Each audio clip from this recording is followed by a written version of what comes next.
وبارك عليه وحيا كالشمس منك مضيء أسفرت عنه ليلة القمر ليلة المولد الذي كان للدين سرور بيومه وازدياد يوم لا نبيض ابنة حب من فضل ما لم تنله النساء وأتت قومها بأفضل مما حملت قبل مريم العذراء مولد كان منه في طالع الكفر وبال عليه وعودا وطالت مشاهدات في أنقذوا من المصطفى حق الزمان هذا وقد استحسن القيام عند ذكر مولد الشريف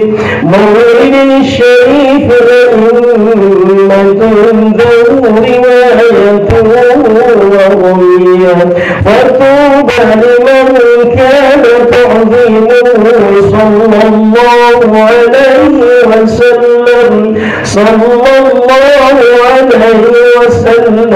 غاية مرامه ومرماه أرض اللهم قبره الكريم بألف سزيد من صلاة وتسليم اللهم صل وسلم وبارك عليه وبر صلى الله عليه وسلم رافعا يديه على الأرض رافعا رأسه إلى السماء العليا مرميا بذلك الرفع إلى سدده وعلاه ومشيرا إلى رفعة قدره على سائر البرية وأنه الحبيب الذي حصل اتباعه وسجاده ودعت أمه عبد المطلب وهو يطوف بياتك البرية فرقب مسرعا ونظر إليه وبلغ من السماء وذهب الكعبة الضراء وقام يدعو بجلوس النية ويشكر الله تعالى على ما من به عليه وأعطى وإن صلى الله عليه وسلم رهيفا مقطوع الصورة بيد القدرة الإلهية طيبا نهينا مكحولة للعناية عينا وقيل له يده بعد 7 ليال سويا وأولم وقعنا سماه محمدا أكرم مثواه أقدر اللهم قدره الكريم بألف سزيد من صلاة وتسليم اللهم صل وسلم وبارك عليه وظهر عند ليلة الغرائب وغرائب غربية وحسن ذاته وعلاما بأنه مختار الله تعالى ومجتبى فزين بالسماء حفظه ورد عنه المرض وخير النفوس الشيطانية وغدر سجود النذرات والمرجين في حال الرقوة وتدلس إليه صلى الله عليه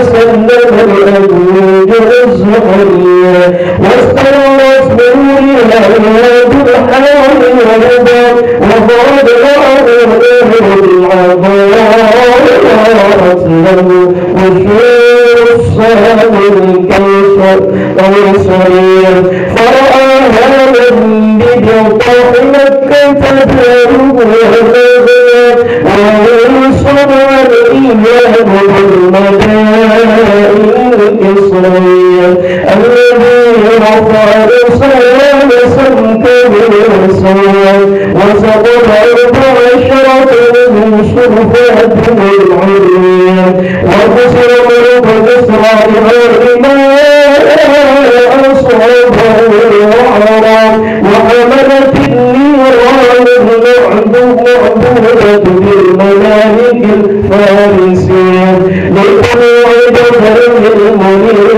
وإشراق محيا وغابت بحيرة صوت وكانت بينها مدانا وقمنا إلى البلاد العجمية وجفت إذ كالفواكه موجها الشجال ينابيعها تلك المياه وفاض وادي سماوة وهي مفادة في فلاة وبرية لم يكن بها قبل ماء ينقض للظمآن لها وكان مولده صلى الله عليه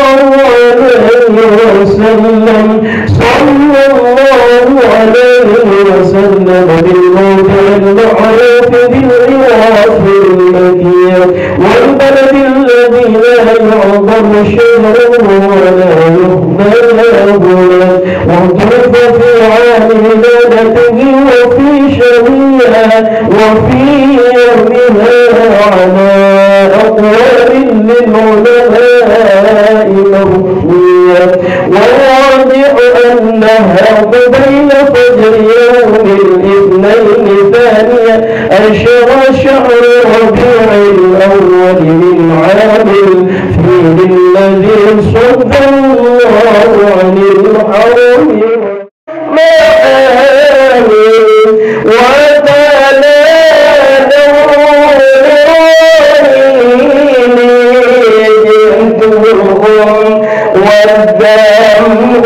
سائل كنت كيف لي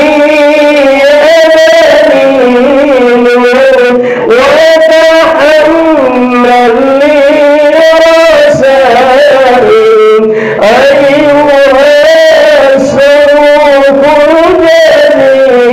الجميل وآتيك المنازل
anni sayyi'atin anta ghafarul ataya wa lakal jannatu rafika qad ahsantu dhanni ya basiru ya nadhiru fa'isni ya mujiru minas sa'irin ya yasin ya madhin fi muhimmatil umuri sa'ida qad tamanna alaihi wasallim.